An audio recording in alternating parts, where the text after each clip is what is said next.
നമ്മളൊരു പുതിയ വീടെടുക്കുന്നതിന് പകരം പഴയ വീട് പുതുക്കി പണിയുമ്പോൾ എന്തൊക്കെ കാര്യങ്ങൾ ശ്രദ്ധിക്കണം? പൊതുവേ നമ്മളൊരു വീട് പുതുക്കി പണിയുന്ന സമയത്ത് ഒരു 3000 സ്ക്വയർ ഫീറ്റ് ഒക്കെ ഉള്ള വീടാണെങ്കിൽ സാധാരണക്കാരാണെങ്കിൽ അത് ചെയ്യുന്ന എങ്ങനെയാണെന്ന് വെച്ച് കഴിഞ്ഞാൽ ജസ്റ്റ് ഒരു 3D വരച്ചിട്ട് അതിനെ നമ്മൾ ഏതെങ്കിലും വർക്കേഴ്സിനെ വെച്ചിട്ട് ജസ്റ്റ് വർക്ക് ചെയ്ത് തീർക്കും. എന്താണ് ചെയ്യാനുള്ള എക്സ്പെൻസ് കാര്യങ്ങളൊന്നും നോക്കില്ല. അങ്ങനെ നമ്മൾ റിനോവേറ്റ് ചെയ്യുന്ന സമയത്ത് ഒരു വീട്ടിൽ പുതിയ വീടെടുക്കുന്നതിനെക്കാട്ടും എക്സ്പെൻസ് നമുക്ക് ഇതിലേക്ക് കയറിയിട്ടുണ്ടാവും. അത് മാത്രമല്ല, ഇങ്ങനെ റിനോവേറ്റ് ചെയ്യുന്ന സമയത്ത് നമ്മളെ മൈൻഡിലുള്ള എല്ലാ കൺസെപ്റ്റും നമുക്ക് ഇതിലേക്ക് കൊണ്ടുവരാൻ പറ്റില്ല. പഴയതിനെ റിനോവേറ്റ് ചെയ്യുമ്പോൾ അതുമായിട്ട് ബന്ധപ്പെട്ട പലതിനെ നിലനിർത്തിയിട്ട് വേണം ചെയ്യാൻ. പിന്നെ ഒന്ന് കോസ്റ്റാണ്.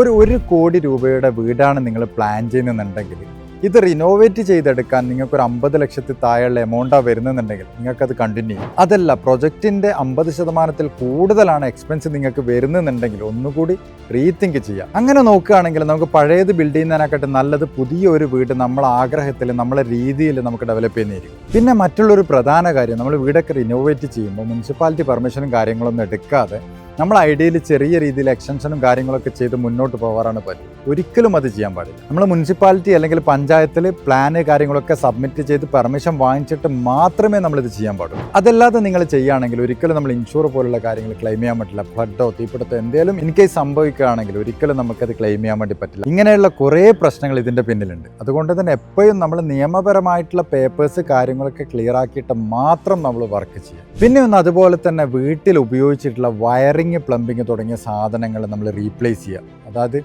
10-25 വർഷം മുന്നേയുള്ള വീടാണെങ്കിൽ പഴയ ടെക്നോളജിയിലുള്ള സാധാ വയറുകളായിരിക്കും അതിൽ ഉപയോഗിക്കുക. ഇന്ന് പലയിടത്തും നോക്കിയാൽ കാണാം തീപിടുത്തത്തിൻ്റെ മെയിനായിട്ടുള്ള കാരണം ഷോർട്ട് സർക്യൂട്ടാണ്.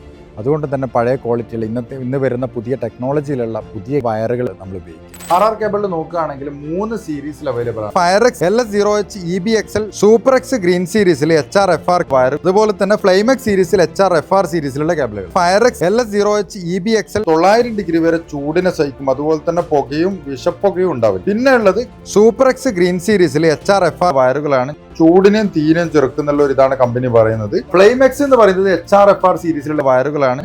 അത് നോർമൽ വയറുകൾക്ക് ഉപയോഗിക്കും. ഈ വയറിംഗ് നമ്മൾ റീപ്ലേസ് ചെയ്യുന്നതിൻ്റെ ഏറ്റവും നല്ലൊരു ഗുണം എന്താണെന്ന് വെച്ചാൽ നമുക്ക് കറണ്ട് കൺസപ്ഷൻ നല്ല രീതിയിൽ കുറയും. അതുപോലെ തന്നെ വില കൂടിയ ഉപകരണങ്ങൾ പലതും നമ്മളെ വീട്ടിലുണ്ട്, അതൊക്കെ സേഫായിരിക്കും. മറ്റൊരു ഇമ്പോർട്ടൻ്റ് ആയിട്ടുള്ള ഒന്നാണ് വാട്ടർ പ്രൂഫിങ്. നമുക്കറിയാം 10-25 കൊല്ലം മുന്നേയുള്ള വീടൊക്കെ ആണെങ്കിൽ സ്ലോപ്പ് രീതിയിലുള്ള വീടുകളായിരിക്കും.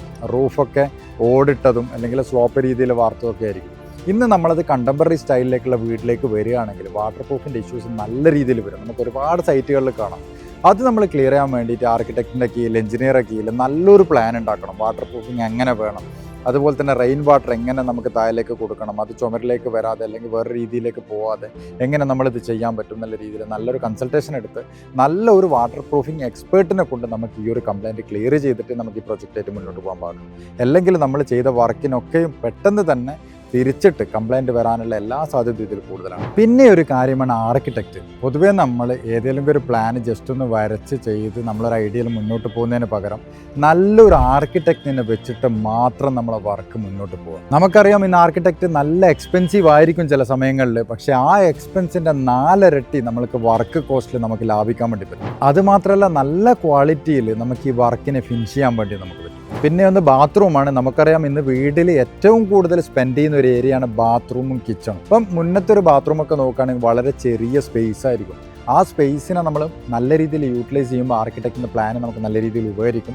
അതുപോലെ തന്നെ നമ്മൾ എന്ത് തന്നെ ആയാലും അതിൻ്റെ ടൈല് കാര്യങ്ങളൊക്കെ റിമൂവ് ചെയ്യേണ്ടി വരും. അങ്ങനെ ചെയ്യുന്ന സമയത്ത് ആ ഏരിയയിലും വാട്ടർ പ്രൂഫിങ് മസ്റ്റായിട്ട് ചെയ്യുക. അതുപോലെ തന്നെ അതിൽ ബേസിന്, ക്ലോസറ്റ്, ഷവർ ഇതൊക്കെ എവിടെ സ്പേസ് കൊള്ളിക്കണം എന്നുള്ളത് നല്ല ആർക്കിടെക്റ്റ് പ്ലാൻ വരികയാണെങ്കിൽ ആ ചെറിയ ബാത്റൂം എന്നുള്ള ഫീലിംഗ് നമുക്ക് ഇല്ലാത്ത രീതിയിൽ നമുക്ക് നല്ലൊരു പ്ലാൻ ചെയ്യാൻ വേണ്ടി പറ്റും. അപ്പോൾ എപ്പോഴും ശ്രദ്ധിക്കുക, ഒരു വർക്ക് ചെയ്യുന്ന സമയത്ത് നല്ലൊരു ആർക്കിടെക്റ്റ്, അതുപോലെ തന്നെ എഞ്ചിനീയർ, അതുപോലെ തന്നെ ഇലക്ട്രിക്കൽ കോൺട്രാക്ടേഴ്സ് ഇവരോടൊക്കെയും നല്ല അഭിപ്രായങ്ങൾ എടുത്തിട്ട്, നിർദ്ദേശങ്ങൾ എടുത്തിട്ട്, കോസ്റ്റ് നോക്കിയിട്ട് മാത്രം നമ്മൾ വീട് റിനോവേറ്റ് ചെയ്യാൻ വേണ്ടി ഇറങ്ങുക. നല്ല ക്വാളിറ്റിയിൽ നമുക്ക് ഈ വർക്കിനെ ഫിനിഷ് ചെയ്യാൻ വേണ്ടി നമുക്ക് പറ്റും.